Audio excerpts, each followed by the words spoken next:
L'approche par compétences caractérise l'ensemble des programmes de l'école maternelle, du cycle 1 jusqu'aux classes du lycée et bientôt aux classes terminales avec les futurs nouveaux programmes. Cette approche par compétences caractérise donc l'ensemble des disciplines et évidemment en particulier la discipline sciences de la vie et de la terre. Vous verrez, vous avez vu en consultant les programmes que sont mentionnées les compétences et les connaissances qui sont associées, compétences et connaissances qui sont à développer par les élèves.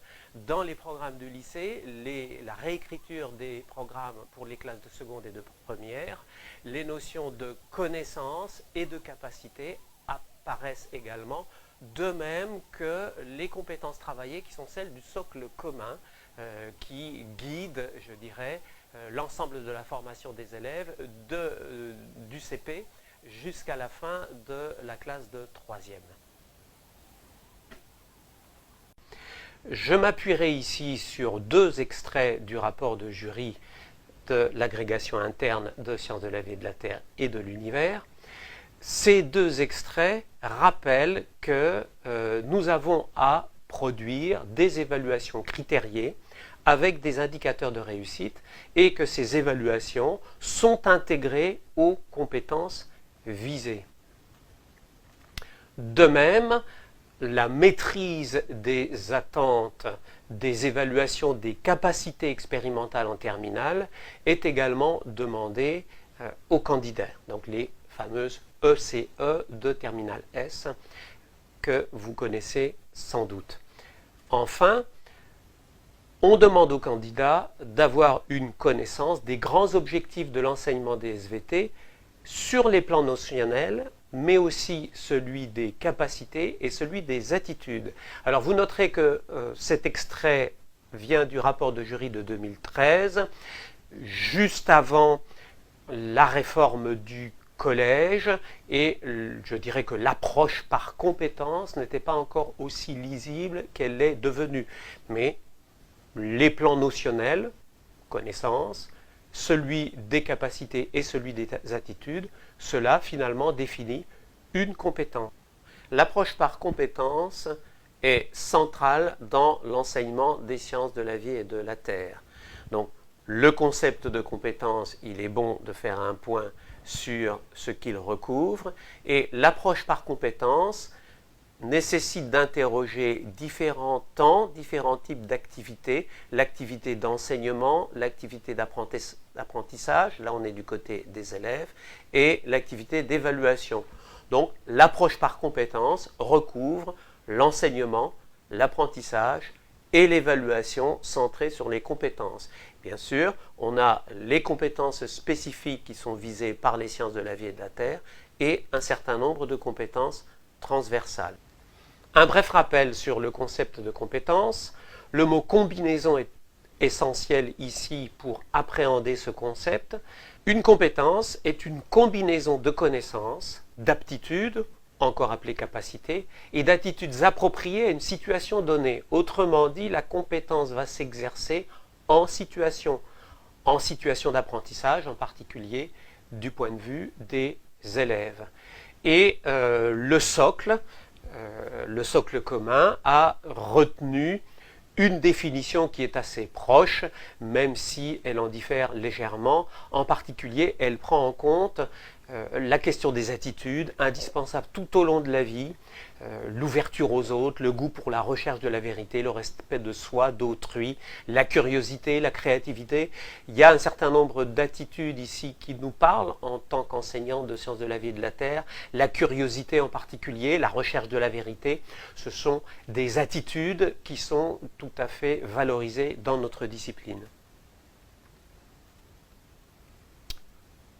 Cette notion de compétence finalement se substitue à d'autres notions et à d'autres termes.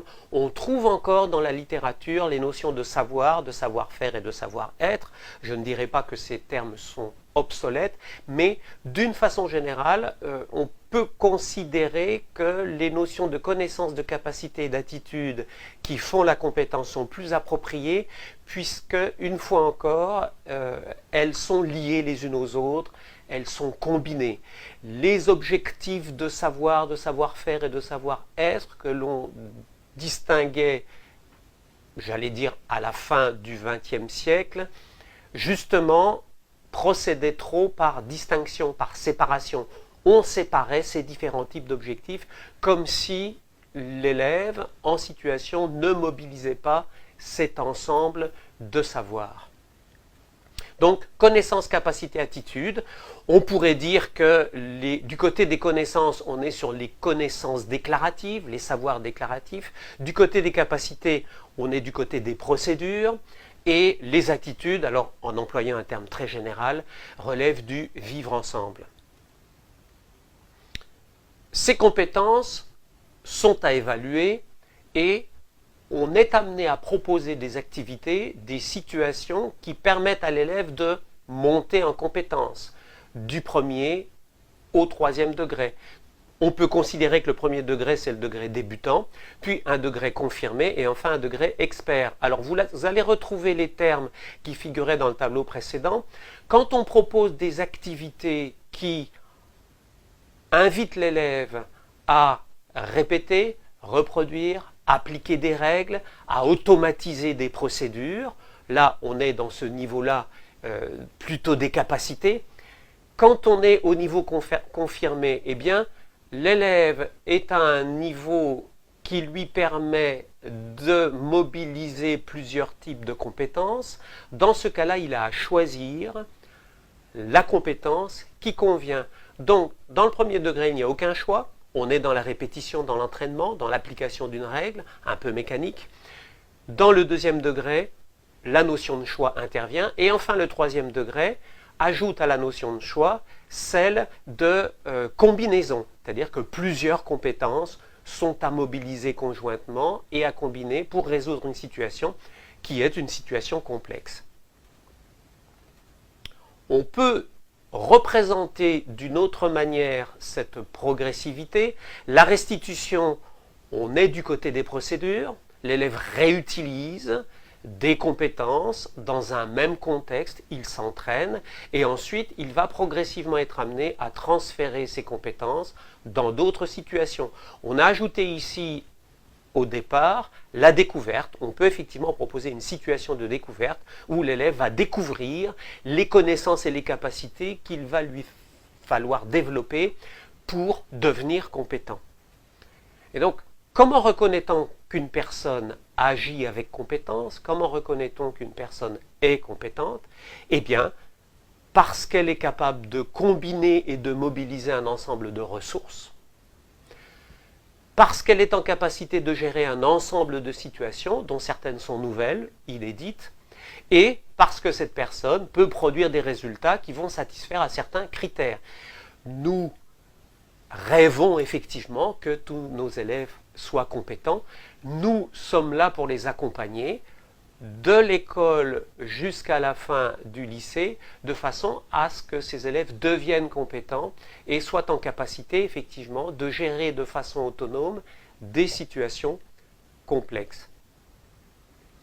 Ce qui nous incite à nous interroger sur la manière dont nous concevons les situations d'enseignement, les situations d'apprentissage et les situations d'évaluation.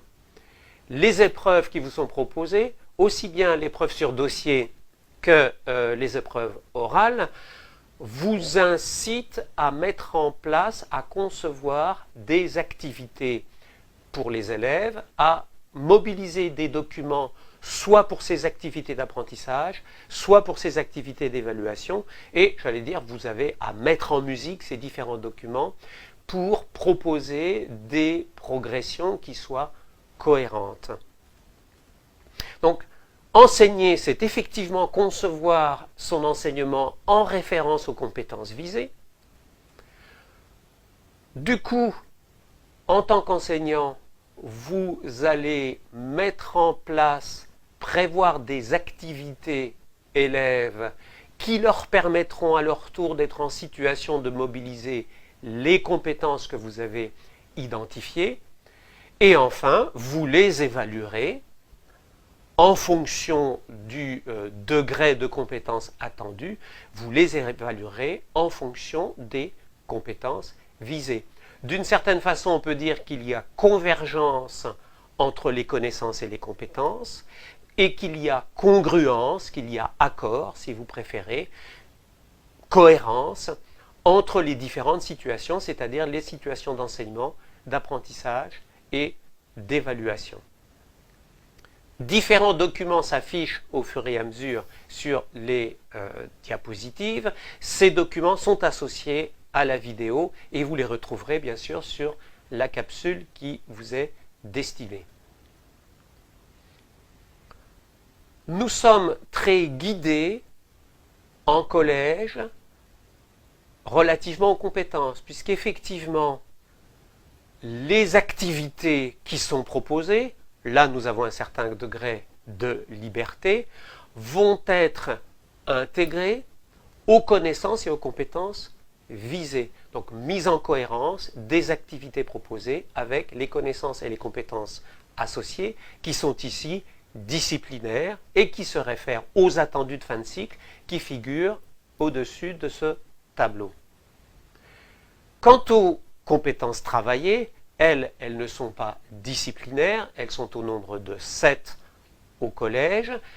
Leur transversalité est plus ou moins importante, mais en tout cas, ce qu'il est important de noter, c'est que ces compétences dites compétences travaillées sont articulées avec les différents domaines du socle.